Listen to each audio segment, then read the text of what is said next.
News 4 San Antonio, we're here for you. The Ecumenical Center hosting a special guest today, legendary journalist Jane Pauley, serving as the keynote speaker for the Legacy of Hope Luncheon. Mission Park's Funeral Home and Kim's Angels donating $100,000 to the Ecumenical Center. Speaking at the Legacy of Hope Luncheon for the Ecumenical Center, Pauley talked about her own journey with mental illness. She was diagnosed with bipolar disorder at the age of 50. Though millions of people struggle with mental health or emotional disorders or trauma, and millions more since the pandemic, even so, it's an isolating disease. But knowing you're not the only one, just to know that is to feel less alone. And that is what motivated me to write the book. The proceeds raised at the Ecumenical Center go to support counseling and efforts in Uvalde, like their resiliency program.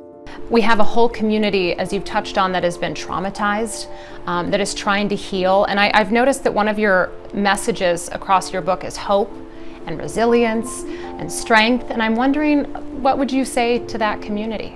Uvalde is, I'm told, a city of about 16,000. I'm told that once the resiliency program that the center provides, and they stood it up day one, but in the time since, 5,000 people have availed themselves of some service. And what that says to me is that stigma that I wish we'd stop talking about, because it's an ugly word, it's a thing, but apparently it's losing some of its power because people who need help are seeking it. Welcome to an all-new edition of Mission Park Cares. You know, and we shared really big news this week when Jane Pauley herself came right here to San Antonio, Texas.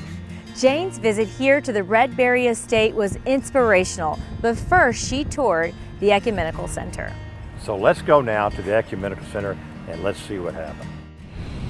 The things that I talk about is talking about things, and I don't tell in detail, but my parents' generation, not talking was a form of courage, I think. 21 years ago, something happened to me. It's a medical term called switching, and it turned out I had an unrecognized genetic vulnerability to a mood disorder, and 21 years ago I was switched. So never mind the investment of the business, I now was bipolar. So my role is sort of historical as more people with a bigger reach begin to talk. Happening today, the Ecumenical Center hosted its annual Legacy of Hope Luncheon, and guests got to hear from Emmy award-winning journalist Jane Pauley. Pauley is the anchor of CBS Sunday Morning and has been a longtime advocate for children's health and education. She's also a highly regarded spokesperson for mental health. In an interview with KENS 5, Pauley said she was honored to be the keynote speaker for an organization that's done so much for the Uvalde community. The Ecumenical Council was in Uvalde the day of, and has been there ever since, looking after, as I understand it, almost a third of the population of Uvalde has taken advantage of some or other of the services. They are doing so much in that community. Well, all proceeds from today's luncheon will go directly to counseling and other programs provided by the Ecumenical Center. Now we invite you to hear the story of America's favorite female journalist. Now here's Jane Pauley. At 25 years of age, she replaced Barbara Walters on the Today Show. She has anchored the NBC Nightly News. Her Today Show ratings have never, ever been equaled. She's hosted Dateline, and she's a best-selling New York author. Twice. 2 times.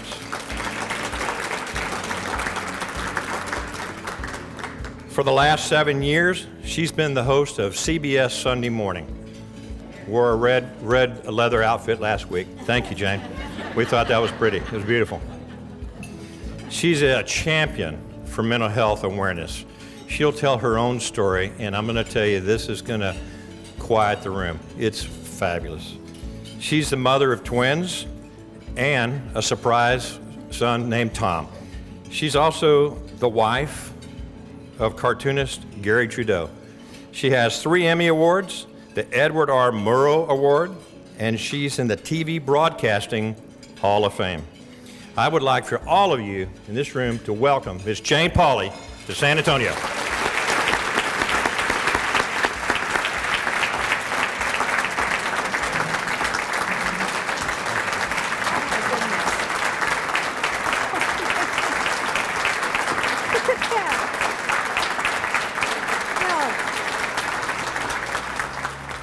The words that have been on my mind and I brought wanting to talk to you have come up over and over.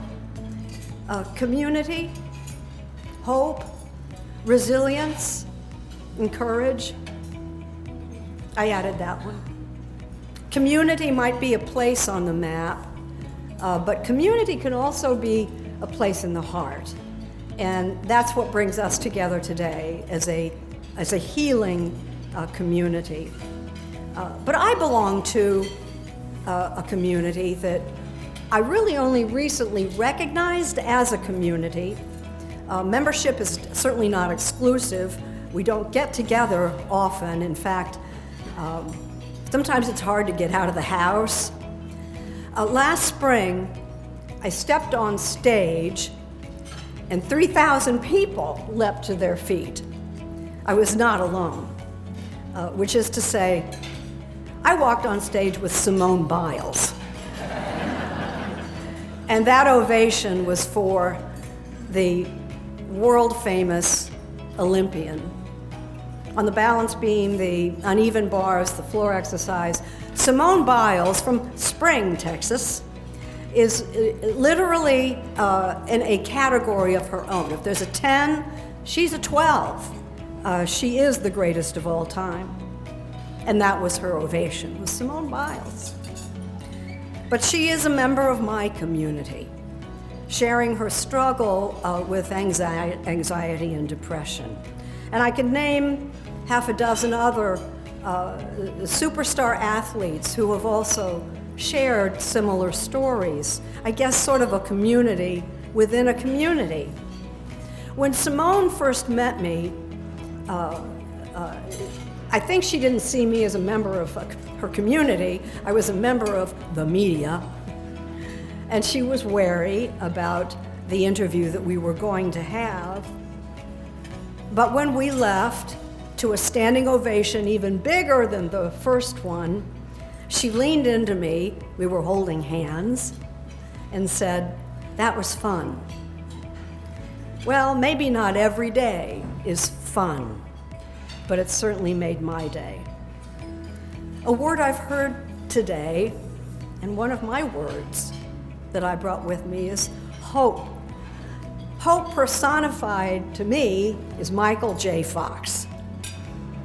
When I learned that Parkinson's disease was a brain disorder like bipolar is, and also located in the same part of the brain, the amygdala, as bipolar, I'm serious, I felt better knowing Michael J. Fox was a neighbor. If anyone thinks hope is just a feel-good word, in his lifetime, the Fox Foundation will have exceeded raising $1 trillion.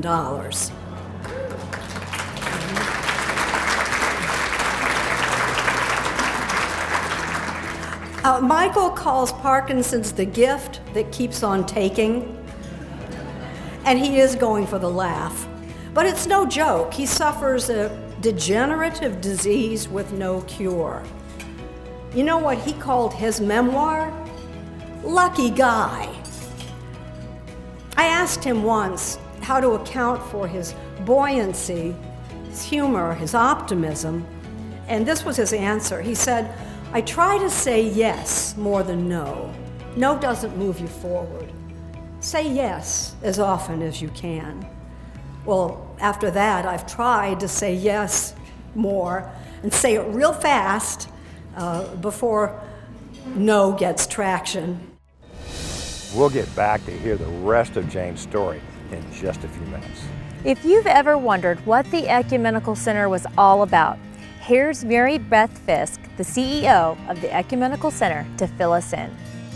What we do at the Ecumenical Center is not just advocate for education, counseling, and health programs. We actively deliver these services to the community, to people of any age, creed, or income level, with the goal of turning no one away. We do whatever it takes to get people the care and resources they need, ultimately providing an outlet for healing and a reason for hope. In 1967, 4 leaders representing San Antonio's various religious traditions united to achieve a shared vision. They interfaced with medical communities, collaborated with universities, and created an organization to help people in holistic and innovative ways. They called it the Ecumenical Center. Known to many as simply the Center, we've been serving South and Central Texas for over a half-century. Our home office is in San Antonio, but our mission to answer the call for help wherever it may be has fueled our growth to more than 30 satellite locations all over South and Central Texas. Since the beginning, counseling has been one of the main ways we help people through loss, trauma, and crisis. Counseling takes many forms at the center, including for children, individuals, couples, adolescents, and seniors. For the special needs of veterans and their families, the Center has long been a trusted source for counseling and mental health services. Our Life After Loss Grief Support Group program helps many who have lost a loved one, and we give voice to our youngest children through play therapy and providing school counseling on campuses. We have always taken a multidimensional approach to counseling. One example is our Therapeutic Expressive Arts Institute, where we use music, art, writing, and movement as an outlet for emotions. Another example is technology. We use specialized technology like neurofeedback, EMDR, and alpha stim to improve mental, emotional, and physical health. Telecounseling makes help accessible from the comfort of a person's home. For decades, people and organizations have turned to us as a center for education, training for clergy and pastoral counseling, sponsoring professional education workshops and parenting classes, and promoting medical and business ethics. One of our major initiatives is the Trauma-Informed Care Certification Program. As the only nationally certified trauma-informed care organization in Texas, the center was selected as the certifying body for trauma-informed care. This required development of the certification program, including standards and procedures, which enables us to certify organizations throughout Bexar County and beyond. It's hard to think of the center without thinking of our holistic approach to health and wellness. Peer support through our Care Connection program serves as a warm handoff for those in immediate need. With years of research that validate the therapeutic value of the arts in the healing process, we launch programs like the Open Art Studio, Poetry Wellness, and Therapeutic Rhythm Making. In addition, we have brought these activities into our communities, whether to senior centers or to youth through Camp Wellness. The wellness conversations we made available during the COVID pandemic continue today and have continued to make a tremendous impact in our community. Huge strides are being made to support behavioral health in youth with the Center for Young Minds, which is a community collaboration that gives voice to our youth and strategically researches opportunities to identify behavioral needs as early as possible before crisis strikes. On May 24th of 2022, a tragedy of immense proportion struck the South Texas community of Uvalde. 21 lives were lost at Robb Elementary that day, and 17 others were physically injured, with many more struggling with emotional trauma. Having experience in assisting with this type of traumatic event, the center was called to action by the FBI. The center has provided ongoing support to families in the Uvalde community with behavioral and mental health services. Additionally, the center is acting as the lead agency of the Uvalde Together Resiliency Center. As you can see, the center stays busy growing, seeking new opportunities and partners, and serving more than 26,000 people a year, half of whom are children.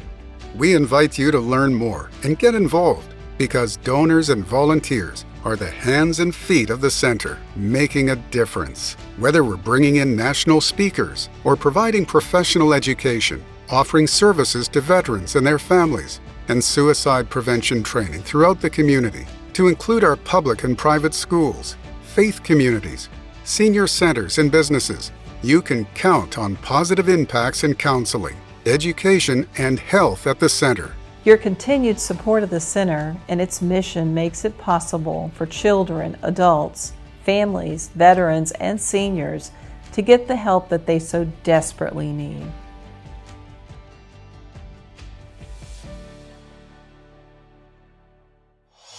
It takes a lot of caring people to support the work of the Ecumenical Center. Methodist Healthcare Ministries has been a faithful partner of the Ecumenical Center for years. Take a look at all they do to make life better for all of us here in San Antonio. As Methodist Healthcare Ministries celebrated its 25-year history, it recognized opportunities to deepen the impact of the work it's been doing across South Texas. By sharpening its focus on health equity, Methodist Healthcare Ministries seeks to improve the health and well-being of both the people and places it serves. Health equity is the lens through which Methodist Healthcare Ministries seeks to reduce systemic barriers to health by supporting resilient individuals and families, sharing community voices whose stories shed light on the history of inequity in those regions, and the people and partners who are making strides to change it by going on a journey from charity toward equity and building self-sustaining, thriving communities.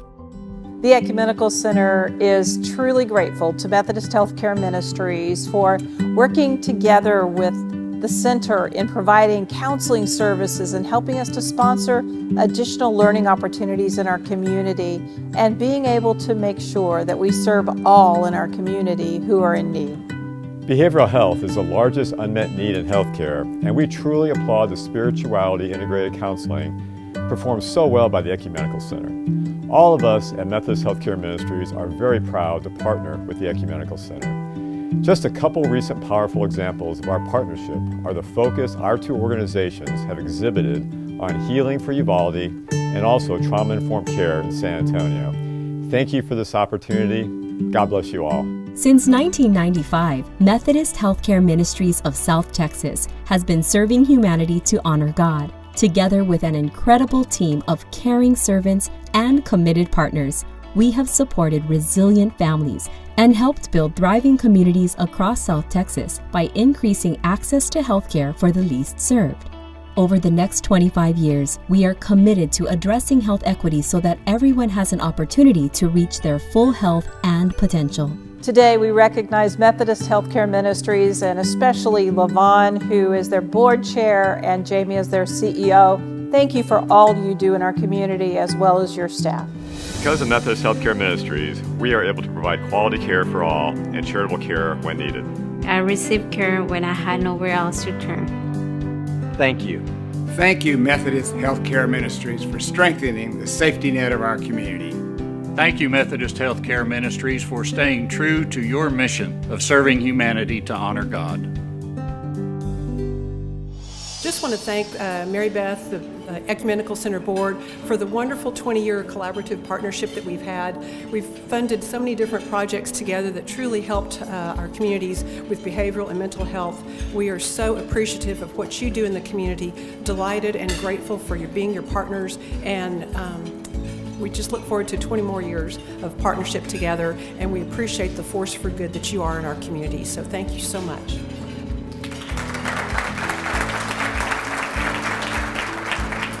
And I'll just add that Bexar County and this part of Texas is a much, much better place because of the Ecumenical Center. The things that you do and the need just keeps growing, doesn't it? So thank you so much to the Ecumenical Center. Now let's go back inside the Red Berry to hear the rest of Jane's inspiring story. I've been inexplicably lucky. That was basically the story of my life.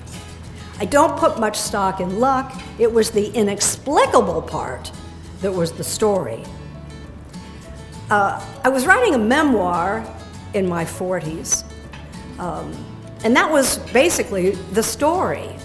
The good things I hadn't seen coming and couldn't explain. Well, like when Tom Brokaw introduced his new partner on Today, and I was sitting actually in a chair recently vacated by Barbara Walters, and I was 25. Earnestly looking into the camera that day, I say, maybe you're wondering how I got here. Well, maybe I am too. I'm often applauded for my courage. It wasn't a courageous decision to talk about my mental health. It wasn't even a decision. It was an instinct. It was an opportunity. And I didn't think about stigma twice, just once. It was the day I was diagnosed, and the doctor suggested that I could tell NBC I was being treated for a thyroid disorder. I recognized, well, that's the stigma. And I broke the news about the memoir that I was writing, and how about that title, Skywriting? Perfect? He turned a little pale. Well, I didn't make an announcement, but I did tell my boss at Dateline. I told the president of NBC News. I told my friend Tom Brokaw. All of our friends knew. But I was still committed to telling the story publicly when I got better. I'm in it for the long term, if involuntarily. Bipolar was something that happened to me.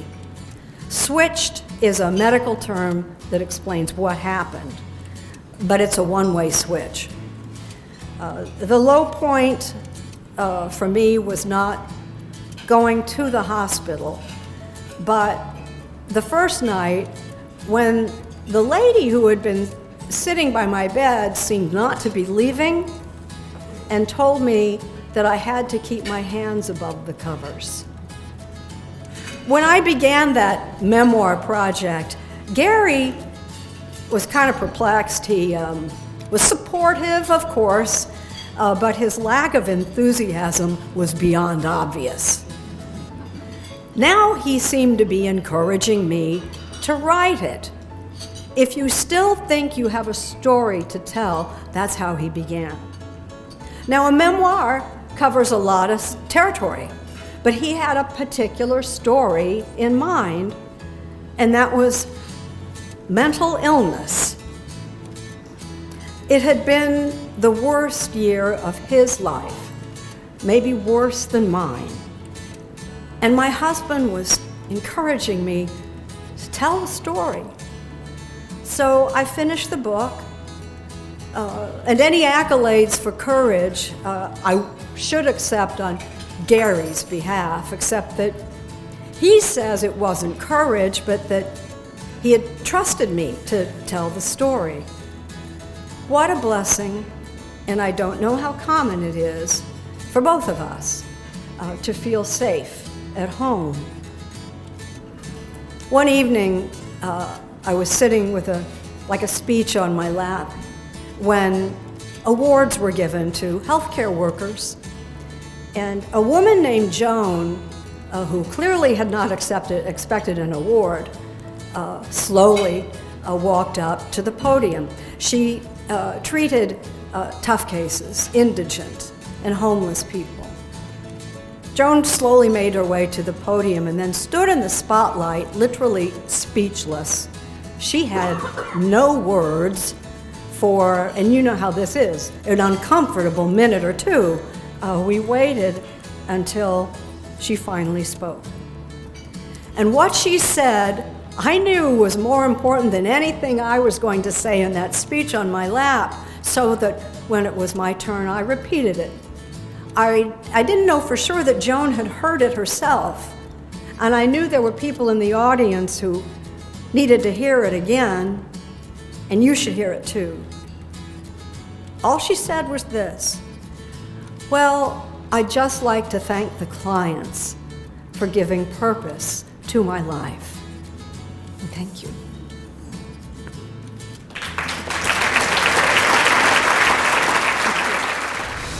thanks to Jane's visit and a host of very generous supporters, the impact of the Ecumenical Center will come on for a long time.